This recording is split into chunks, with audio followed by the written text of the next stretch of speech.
যে কোনো ভাবে, যে কোনো মূল্যে, যে কোনো উপায়ে বাংলাদেশ আওয়ামী লীগকে সুনির্দিষ্টভাবে বাংলাদেশ আওয়ামী লীগ ক্ষমতায় আসবে, বাংলাদেশ আওয়ামী লীগ এই দেশের রাষ্ট্র চালাবে।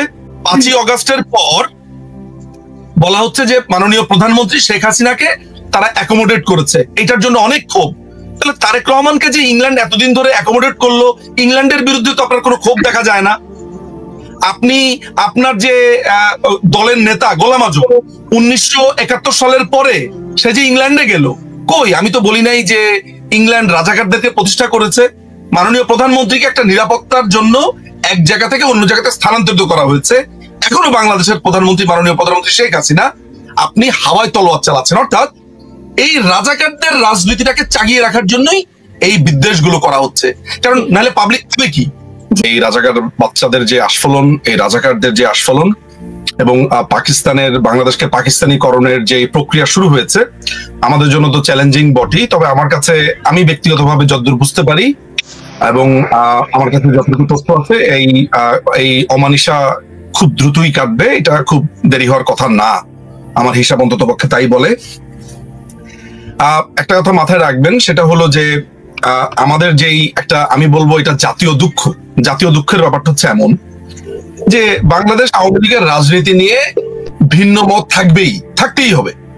বাংলাদেশ আওয়ামী লীগের প্রতিপক্ষ থাকবে, বাংলাদেশ আওয়ামী লীগকে নানান ভাবে সমালোচনা করা হবে। আওয়ামী লীগ ঠিক এভাবেই আপনার সমালোচনা, সেটাকে পেরিয়ে ওইটা যে তার কখনো না করতে পারে, ওভাবে রাজনীতি করবে। এইভাবে একটা রাজনৈতিক দল শুদ্ধ হয়, কোনো সমস্যা আমার তাতে নাই। কিন্তু আমরা এই মুক্তিযুদ্ধের এত বছর পরেও যখন আমরা দেখতে পাই যে আওয়ামী লীগের সমালোচনার নামে মূলত পাকিস্তানকে প্রতিষ্ঠা করা হচ্ছে। আজকে তো এমন হওয়ার কথা ছিল না যে বাংলাদেশে আমাদেরকে এটা নিয়ে চিন্তা করতে হবে যে রাজাকার আলবদর যারা মুক্তিযুদ্ধের সময় চরম ফেসিস্ট একটা জান্তা সরকারের পক্ষে ছিল, লক্ষ লক্ষ মানুষের খুনের সাথে জড়িত ছিল, তারা বিভিন্ন বাহিনী শুধুমাত্র সমর্থন করেছে বলে তারা পার পেতে চায়। সেই জামাত শিবির বা সেই সময়ের ছাত্র সংঘ, তারা আল বদর, আল শামস, শান্তি কমিটি নামে বিভিন্ন রকমের উপগ্রুপ করেছে, শাহিন ফৌজ। সেই লোকগুলো আজকে আমাদেরকে মুক্তিযুদ্ধের বয়ান দিচ্ছে। আজকে সেই লোকগুলো বাংলাদেশকে দখল করে আছে। বাংলাদেশের সাথে কিন্তু আবার একটা জিনিস মাথায় রাখতে হবে যে মাননীয় প্রধানমন্ত্রীর সাথে কিন্তু আবার কংগ্রেস, বিজেপি যাই বলেন না কেন, একটা ন্যাশনাল কনসেনসাস আছে উনার ব্যাপারে, উনার নিরাপত্তার ব্যাপারে। ওই প্রসঙ্গে যাচ্ছি না, আমি তাদের ইন্টারনাল পলিটিক্স এর কথা যদি বলি। ফলে ভারতকে ডিস্টেবিলাইজ করবার একটা বিষয় এখানে আছে।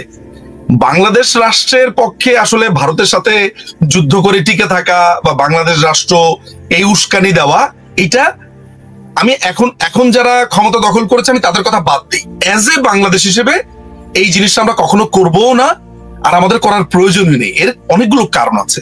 কারণ হচ্ছে, প্রথমত কারণ হলো আমাদের দরকার নেই, কারণ ভারত আমাদের আসলে শত্রু রাষ্ট্র না।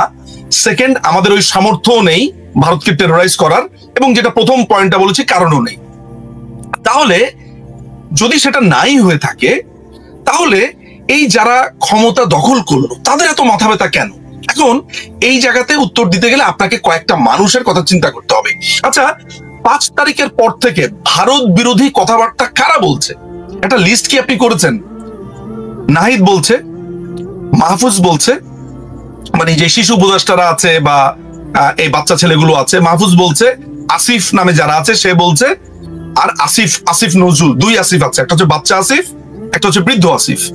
এই 4 জন, মূলত এই 4 জনকে কিন্তু আপনি কথা বলতে দেখেছেন।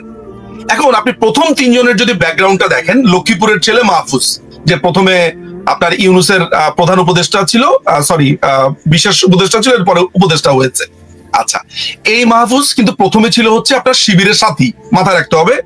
ঢাকা ইউনিভার্সিটির 43তম আপনার ল ডিপার্টমেন্টের 43 ব্যাচের স্টুডেন্ট। তার বন্ধুরা, একাধিক বন্ধুরা আমাকে নিশ্চিত করেছে ও তালিমুল মিল্লাত থেকে পড়াশোনা করেছে।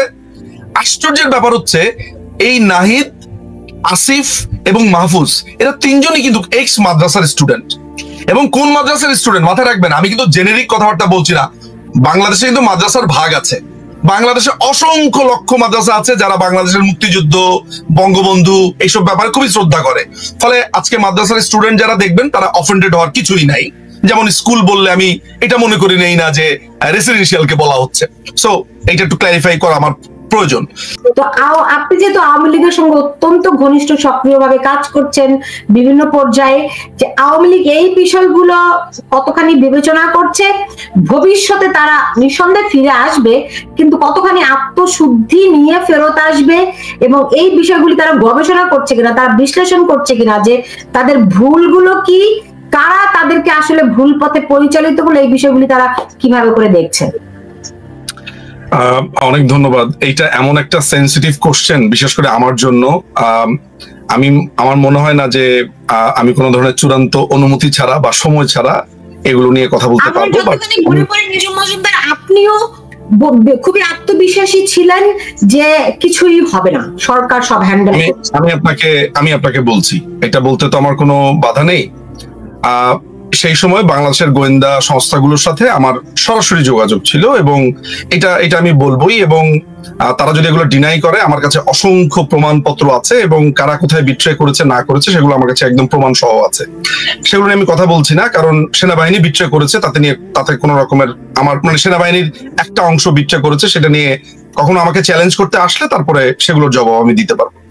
কিন্তু প্রশ্ন এটা না, প্রশ্ন হচ্ছে যে মূলত বাংলাদেশ আওয়ামী লীগের ভেতরে কেউ কি করেছে কিনা।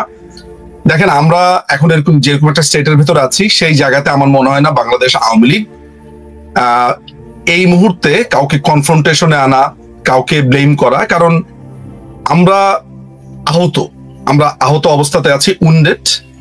এরকম আহত অবস্থাতে প্রথমে যেটা দরকার, আমার যে ক্ষত, সেই ক্ষতের চিকিৎসা প্রয়োজন। আমি আহত হয়েছি, আমি নিজেকে আস্তে আস্তে আস্তে আস্তে করে ঠিক করবার চেষ্টা করছি। এই আহত বাংলাদেশ আওয়ামী লীগ হয়েছে নানান ভাবে, বেইমানি, বিশ্বাসঘাতকতা থেকে শুরু করে নানান ভাবে। কে কারা কিভাবে আছে সেই জায়গাতে আমি আপনাকে নিয়ে যাচ্ছি না, সেই মানুষগুলোর নামও বলছি না। অনেকের নামই আপনি বলছেন, অনেকের রেফারেন্সে আপনার কথা বলছেন, তো হয়তো বা অনেকের ব্যাপারেই সামনে প্রশ্ন আসবে। এখন যারা মিডিয়াতে অনেক রকমের রেফারেন্স দিচ্ছেন, সেগুলো সামনে আসবে, এখন না। আমি আপনাকে কয়েকটা ডট মেলাতে বলি, একটু ঠান্ডা মাথাতে আজকের এই কথাগুলো একটু শুনবেন, এটা গুরুত্বপূর্ণ। প্রথম কথা হচ্ছে, 2018 সালে যেই কোটার সমস্যাটা শেষ হয়ে গেছে, এটা 2021 সালে যেই ছেলেটি রিড করলো, সেই ছেলেটি কে? হু ইজ দ্যাট ওহিদুল ইসলাম তুষার? আচ্ছা, 2021 সালে সে রিডটা করলো, 21, 22, 23, 24, 3 বছর, 3.5 বছর, 4 বছর কোনো সারা শব্দ নাই সেই রিটের। 23শে জুন যখন জঙ্গি সর্দার ওয়াকার যখন সেনাবাহিনী প্রধান হলো, তার পরের দিন রায়টা দিতে হলো কেন? যে রায় দিল জাস্টিস আপনার খিজির হায়াত খান এবং কামরুল কাদের, তারা কারা? তারা কি সাম্প্রতিক সময় আমেরিকাতে গেছিল বা আমেরিকান কোন প্রোগ্রামে তারা অ্যাটেন্ড করেছিল? তাহলে কয়টা ক্যারেক্টারের কথা বললাম? ওহিদুল ইসলাম তুষার, সে রিড করেছে। কেন করেছে রিডটা? সে জানে যে সরকার নিজে পরিপত্র জারি করেছে। সরকারের একটা পলিসিকে চ্যালেঞ্জ করতে পারে কারা? 1 নাম্বার। 2 নাম্বার হচ্ছে বিচারপতি কারা যারা রায় দিয়েছে, 2 নাম্বার। 3 নাম্বার, ওয়াকার সাহেব যখন সেনাপ্রধান হন, তখন অনেকেই বলে যে মাননীয় প্রধানমন্ত্রী করেছেন, মাননীয় প্রধানমন্ত্রী, মানে সমস্ত দোষ এই মানুষটার উপরে। মানে মনে হয় যে রাষ্ট্র কাঠামো হচ্ছে উনার কথাতে, মানে উনাকে এক নায়ক বানিয়ে দেওয়া হচ্ছে, অথচ মাননীয় প্রধানমন্ত্রী কিন্তু একটা নিয়মের মধ্যে করে। কেউ কোনো যদি মানে মাননীয় প্রধানমন্ত্রীর কাছে কি কেউ যদি বলে যে এরকম আমি শুনেছি জমি জমার সমস্যা নিয়ে গেছে, মাননীয় প্রধানমন্ত্রী নিজে বলেছে যে এটা তো আইনি ব্যাপার। আরে এটা যদি আইনি ব্যাপার উনি এটা মনেই না করতেন, তাহলে উনার জন্য তো 3 সেকেন্ডের ব্যাপার ছিল বিচারপতিদেরকে ফোন করে বলা এই রায় দিয়ে দাও। উনি কি বলেছেন? তাহলে কি কেউ কি নিজের পায়ে নিজে কুড়াল মারবে বা নিজেকে নিজে বিপদে ফেলবে? মানে সেলফ ইনক্রিমিনেট করবে নাকি কেউ? বাংলাদেশের মানুষের যে ভাবনার স্তর, এটা ভয়াবহ, যে প্রধানমন্ত্রী সবকিছু করতে পারবে, কিন্তু প্রধানমন্ত্রী যে সবকিছু করতে চান না আইনের বাইরে গিয়ে, এইটা কেউ বিশ্বাস করতে চায় না। তার মানে ব্যাপারটা দাঁড়াচ্ছে উনি এটা আদালতের উপরে ছেড়ে দিয়েছেন।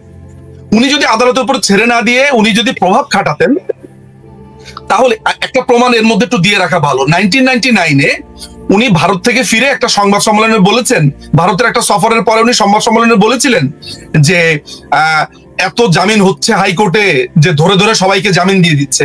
আপনি জানেন যে এটার জন্য তার নামে আদালত অবমাননার রুল জারি হয়েছিল এবং একটা যে প্রোপাগান্ডা আপনি প্রায়ই শুনতে পান যে মাননীয় প্রধানমন্ত্রীকে রং হেডেড বলা হয়েছে এবং বাংলাদেশের মানুষ মনে করে রং হেডেড মানে পাগল, মানে কারণ তার ধারণাই নাই রং হেডেড শব্দটার মানে কি। ওই প্রোপাগান্ডাটাও কিন্তু ওই সময়। আমি এই প্রসঙ্গটা কেন আনলাম, তার মানে মাননীয় প্রধানমন্ত্রী থাকা অবস্থাতে তার বিরুদ্ধে কন্টেম্পট অফ কোর্টের কিন্তু অভিযোগ দায়ের করেছে। তার মানে কি, উনি যদি প্রভাব খাটাতেন তাহলে ওই লোক কোনোদিন এই পিটিশনটা দায়ের করতে পারতো? আমি প্রমাণটা করছি এই কারণে যে মাননীয় প্রধানমন্ত্রী অল দ্য টাইম আইনের প্রতি শ্রদ্ধাশীল ছিলেন। আচ্ছা, এই যে আইনের প্রতি শ্রদ্ধাশীল এত বড় আমি বয়ানটা দিলাম, কেন দিলাম?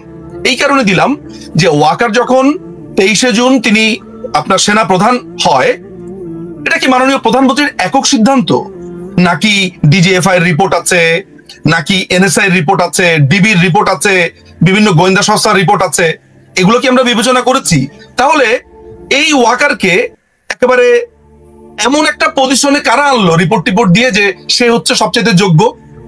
আমাদের মনে হয় এইটাও ভাবার দরকার আছে। আমি শুধু ইঙ্গিতগুলো দিয়ে যাই, ভবিষ্যতে যখন আমি বই লিখবো, ভবিষ্যতে যখন আমি আমার স্মৃতি রোমন্থন করব, যা যা জানি উগরে দিব, সেদিন বাকিগুলো জানবেন। আপাতত হিন্টস দিয়ে যাই।